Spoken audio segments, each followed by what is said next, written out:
Russian whiz kid, what's your name? Chanko? Cherpov? Ensign Chekhov, Pavel Andreevich, sir. Fine. Chekhov, Pavel Andreevich. Begin shipwide mission broadcast. Yes, sir, happy to. Ensign authorization code 95 Victor 2. Authorization not recognized. Ensign authorization code 95 Victor 2. Access granted. May I have your attention, please?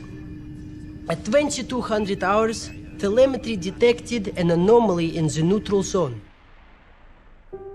Around the middle of June 2016, Anton Yelchin, one of Hollywood's rising stars after scoring big parts in the wildly successful Star Trek reboots and critically acclaimed roles in smaller budget projects like Alpha Dog, went out to dinner at the famed Chateau Marmont with pop music provocateur Marilyn Manson and professional photographer Tyler Shields.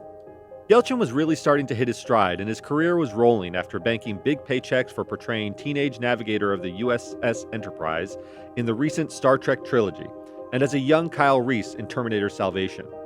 But Yelchin wasn't content to star in big movie franchises, and his artistic interests spread far beyond the big screen. He was an avid musician, even playing guitar in a punk band called the Hammerheads, and had taken an interest in photography. Perhaps given his varied passions, it's no surprise he was dining with a shock rocker and a photographer best known for pushing the envelope with dangerously provocative images. Yelchin was apparently upbeat during the dinner, excitedly talking about a movie he wanted to direct during what turned into a 5-hour dinner at the famous hotel. His upbeat mood was entirely consistent with the success he was having in his professional life. In addition to the upcoming third installment of the Star Trek movie due out later that summer, Yelchin's career was firing on all cylinders. He'd already wrapped up a slew of movies, including a drama called We Don't Belong Here starring Catherine Keener, Riley Keough, and Maya Rudolph, as well as a science fiction mystery flick called Rememory starring Peter Dinklage and Julia Ormond. And nearly everyone was happy for Anton. Far from a so-called Nepo baby of Hollywood, Yelchin's parents actually fled from Russia during the waning days of the Soviet Union to escape religious and political persecution in the country directed towards Jews.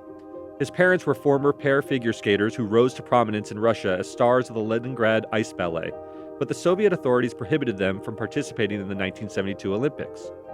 When Anton was just 6 months old, the family left for the United States and were granted refugee status by the Department of State. Although by his own admission he was never much of a figure skater, his mother was fond of telling a story about a random woman who once approached her and said Anton was beautiful and destined to be an actor. It wouldn't be an easy road to stardom, however. Yelchin was born with cystic fibrosis, a genetic disorder that mostly impacts the lungs and causes the accumulation of a thick mucus that can lead to difficulty with breathing. It's hardly a disorder you want when pursuing a passion for speaking on screen, but that's exactly what Yelchin was up against. But boy did he overcome any limitations that may have hindered his pursuits. After a few small parts in a couple films, Yelchin landed the role of young Bobby Garfield in 2001's Hearts in Atlantis, a role for which he'd receive a Young Artist Award for Best Performance in a Feature Film for a Leading Young Actor. And he was off to the races from there, popping up in the Showtime series Huff with Hank Azaria, guest starring in some Law & Order and Criminal Minds episodes, and even scoring a role as Cheryl's magician cousin in an episode of Curb Your Enthusiasm. He was showing the kind of versatility in comedy and drama that would make him a versatile component of the next generation of young actors in Hollywood. His sensitive portrayal of Zach Mazursky, based on a real-life murder victim in the 2006 film Alpha Dog, unlocked a whole new echelon of roles and eventually led him to landing the role of Pavel Chekhov in 2009's reboot of the Star Trek franchise, which became a huge success and situated Yelchin on the precipice of breaking out into a full-fledged movie star. But on Saturday, June 18, 2016, Anton was scheduled for a rehearsal for one of his projects. When the actor failed to show up, friends became concerned and decided to check on him around 1:10 a.m. on Sunday, June 19th. And it was at Yelchin's home in Studio City, California, that his friends made a horrific discovery. Yelchin had been pinned between his 2015 Jeep Grand Cherokee and a brick pillar on a security gate outside his home. It was too late to save him. Anton Yelchin was just 27 years old. I'm Derek Kaufman. I'm Jason Beckerman. And this is Last Days, Anton Yelchin.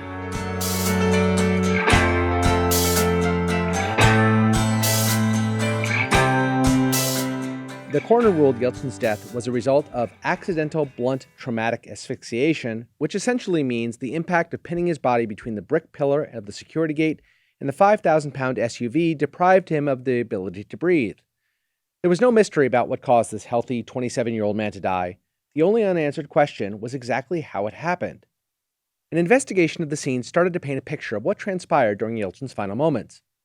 Photographs of the driveway showed that it was built at a fairly steep incline, which is not entirely uncommon in the hilly terrain of this part of Los Angeles. The security gate showed heavy damage, including dents and bolts nearly ripped out of the brick pillar that were entirely consistent with the impact of an SUV rolling down the incline and striking it. Two questions remained after the forensic evidence showed what happened. One, why did the SUV roll down the incline? And two, why was Yelchin outside the car when it did? The precise answer to the second question may never be known. The LAPD simply said, quote, "It appears he momentarily exited the car, leaving it in the driveway. He was behind the car at the time of his death." Some have speculated he exited the car to address some sort of malfunction with the gate. Perhaps it didn't close properly, and he dashed out to manually close it before leaving for the rehearsal. He may have exited to grab the mail or grab something from the driveway. There were no signs of any foul play, and there was never any indication something was in a system that would have contributed to the accident. There are security cameras positioned in such a way that the tragic accident may have been captured, but those videos never became public. Yeah, Jason, I remember when this happened, and you can see that driveway. It's very common in Los Angeles. I'm from Florida, which is very flat. There aren't many hills. But in the hills, some of these inclines are extremely steep. And to just navigate getting your car down them, they can be quite windy. And when you're someone of a particular level of fame, you often have a gate in the driveway. And it was obvious when they found him pinned against the gate or pinned against that brick pillar that the car had rolled down the hill. And really, that was the big question. Not why he was there. Could have been for a number of reasons. And that's why people have speculated he was fixing the gate, he was getting his mail. It doesn't really matter. What caused the tragedy was the thing rolling down the hill. This was such a big story because the gruesomeness of the death is really what people talked about, right? He was pinned between the car and this brick pillar of his gate. But if you really sort of peel it back, the question that you're asking here that's impossible to answer is what was he doing outside the car? Yep. And then did he just leave the car in neutral? Did he leave it in gear such that it rolled?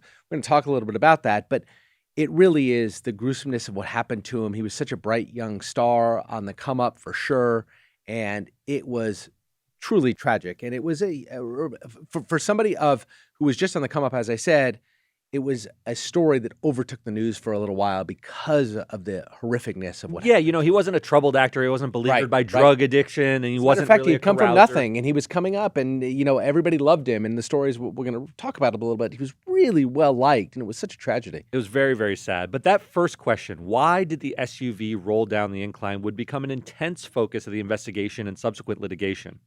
The 2015 Jeep Grand Cherokee had been recalled by parent company Fiat Chrysler in April 2016, just a few months before Yelchin's death, due to certain design defects with its ZF shifter. The voluntary recall, which impacted around 1.1 million vehicles, concerned the propensity for the so-called monostable shifter to return to the same position after driver input, often causing the vehicle to roll after the driver thinks they've put it in park.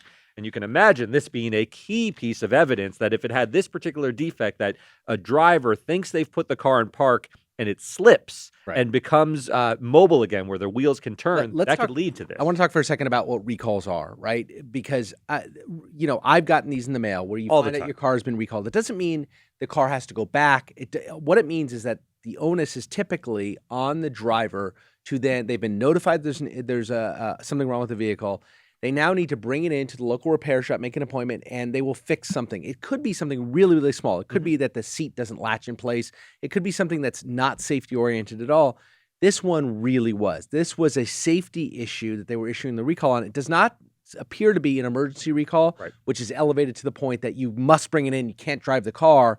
This was something, hey, at your first opportunity, you may want to bring it in. And you're right. A recall sounds like, they've admitted that the car is a menace on the road. That's not what a recall It often isn't initiated by the car company itself. It's often by the governmental authorities that oversee cars that force you to do these. And as you said, it then shifts the onus to the owner of the car. There's a lot of these cars out in the fleet. You bring it in, and they will make the change to make the car safer in whatever way they have to. Now, the company said there was a door chime to warn drivers if they exited before the vehicle was actually in park.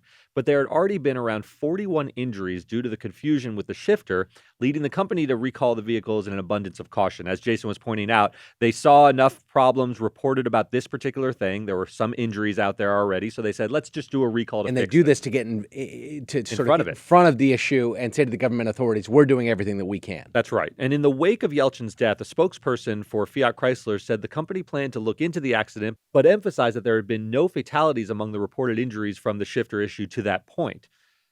Before that investigation could be completed, Yelchin's parents filed a wrongful death lawsuit against Fiat Chrysler in August 2016, alleging negligence, breach of warranty, and products liability against the automaker.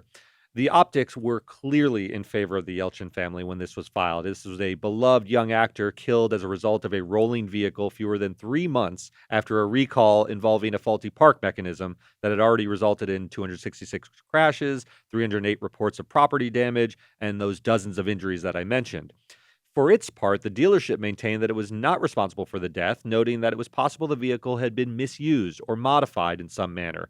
And this is common. You'll see this in litigation about recalls, is they want to say it's human error. This is someone misused our car. This has nothing to do with a manufacturing or design defect. This is actually the user. It's pretty ugly, though, the optics of it when someone has passed away, because obviously they can't speak as to what they did. This is all based on forensics, but the auto manufacturer has to do what they have to do. They have to sort of defend the company. And often they're right? That's right. As a young lawyer, I represented General Motors for a few years, and we had these cases where there were allegations airbags didn't properly deploy, where they alleged that tires weren't properly put on the car or weren't properly maintained, or there was a defect in the construction. And you hear this in airline litigation all the time. Boeing is going to always say pilot error. Every time somebody is injured in an accident of any kind, when there's a suit about the product manufacturers will come back, sometimes disingenuously and sometimes very, very, in their minds, truthfully, and say, it is not our product's fault. It was the misuse of our product by somebody. We can't foresee every possible misuse of a product. It doesn't mean it's our fault to pay for it. That's exactly right. I mean, nevertheless, given that this kid was beloved, it was a huge news story. This is the type of lawsuit that should settle. And in March 2018, Fiat Chrysler confidentially settled the case out of court for an undisclosed sum. I think it was always going to head in that direction. The notion that they would go into court and trash Anton Yelchin as misusing their car or modified it in some way would have been disastrous for the company and its stock price. So this is a type of lawsuit that you settle. Now, it doesn't mean that they were wrong. No, it doesn't. It just means that they wanted to put the litigation and you will sometimes see individual dies like this that a jury can give astronomical damages in the tens or hundreds of millions of dollars. This was a kid in a huge movie franchise, so a damages expert would love to stand up there and say, yeah, he was about to make $20 million a film. I mean, this was the prime of his career. He was 27 years old. Following news of his death, there was an outpouring of grief and shock from the young actor's many colleagues in the industry. Hank Azaria, who worked with Anton on the Showtime series Huff, said, quote, "Devastated about Anton Yelchin. He was a very sweet kid. My heart goes out to his family." Guillermo del Toro, who directed Yelchin's voice work in a movie called Troll Hunters, said simply, "Anton was a sweetheart, absolutely a great creative partner and artist." Then, of course, there were multiple tributes from his co-stars in the Enterprise. John Cho, who co-starred with Yelchin as Sulu in the Star Trek movies, tweeted, "I loved Anton so much. He was a true artist, curious, beautiful, and courageous. He was a great pal and a great son. I'm in ruins." Zachary Quinto, who played Spock in the Star Trek films, tweeted, "Our dear friend, our comrade, our Anton, one of the most open and intellectually curious people." And in a strange bit of poignancy for Star Trek fans, both Yelchin and Leonard Nimoy, who passed away in February 2015, were honored in dedications for the last installment of the franchise reboot, Star Trek Beyond, upon its release in July 2016. And then in October 2017, a bronze statue was erected at Yelchin's gravesite at the Hollywood Forever Cemetery, and a host of celebrities, including Jennifer Lawrence, Simon Pegg, J.J. Abrams, Emil Hirsch, Demi Moore, and Jon Voight, were present for the unveiling.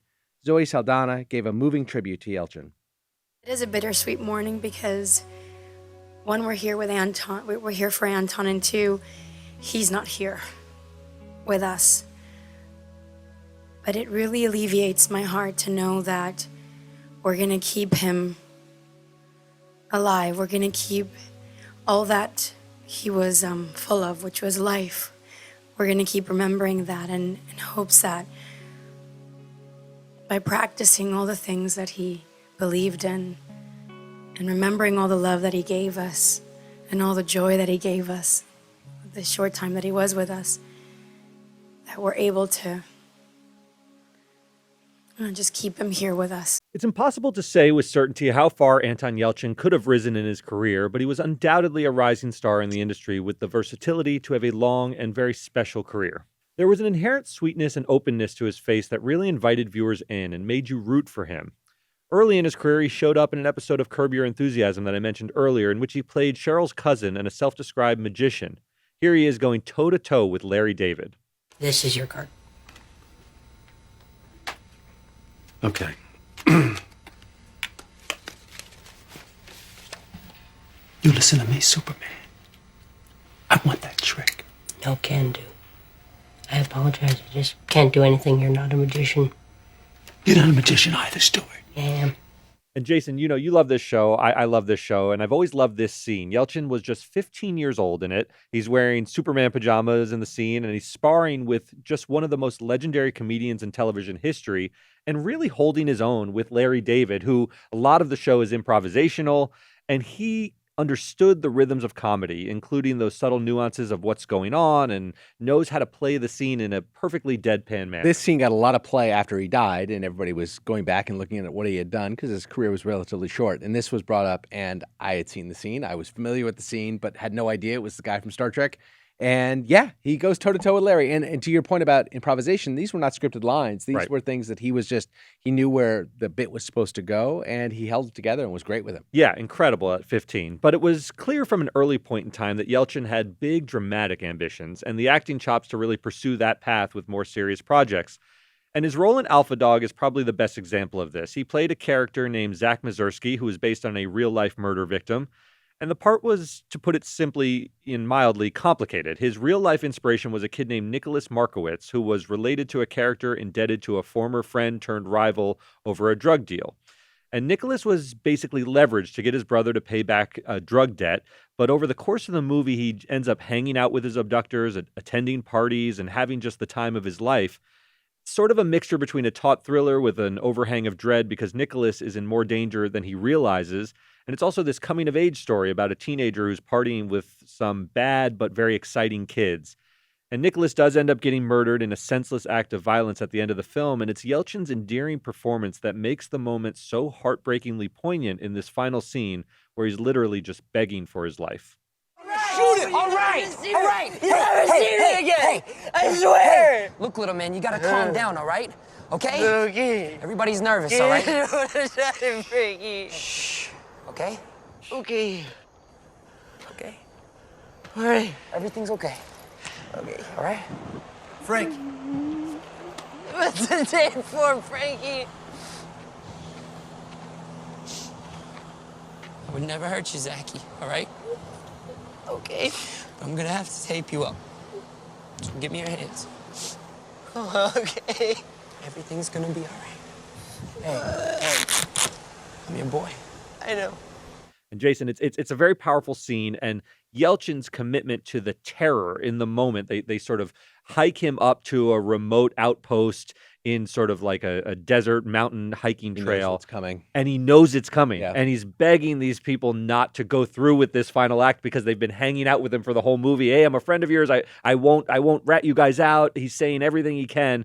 And then they just I haven't seen this murder movie him. in a few years. It's a great movie. It really is. But the tension of the scene is palpable. I mean, you always see it once in a while where somebody knows they're going to die in a movie, and the way they try and manipulate their way out of it, and that whole thing. And he was great. Look, he was an incredible young actor. Yeah.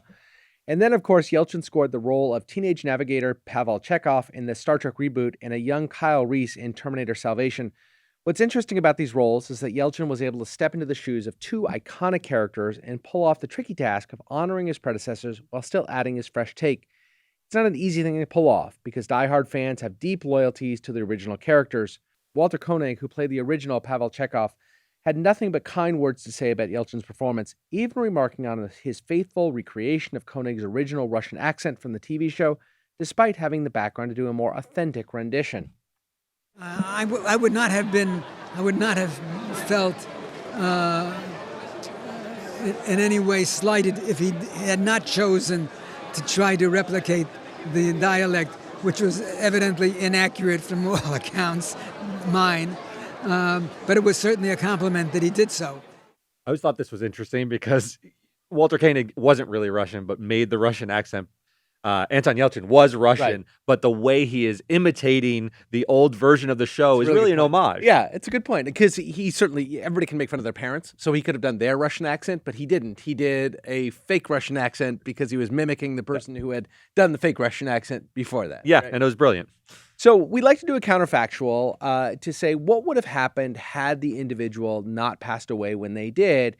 And it's obviously always a little bit difficult to say with any degree of certainty where people's careers would have gone, and it's true for Anton Yelchin as well. But I think his versatility, his commitment to his craft, and really good taste could have led him to approaching greatness. There's something very expressive about his face. He had that boyish good looks of Leonardo DiCaprio, for example. But his willingness to do a franchise role like Star Trek or then again Terminator sets him apart from DiCaprio, who is mostly stuck with serious drama, who I should say has chosen to do serious dramas throughout his career, and he hasn't taken on the kind of franchise roles that Yelchin took on, and has obviously found great success with Martin Scorsese and others.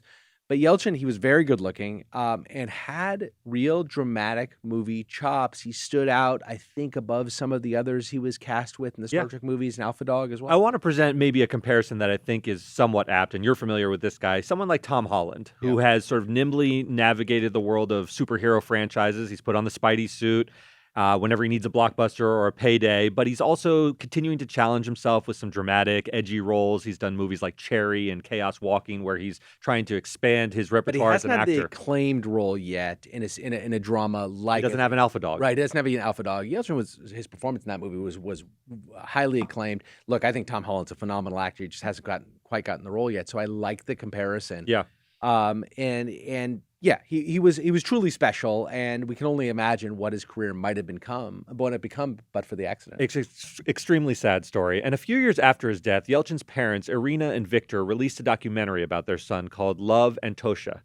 The couple did a series of heartbreaking interviews when the film came out, talking openly about their son and what an incredible impact he made during his far too brief life.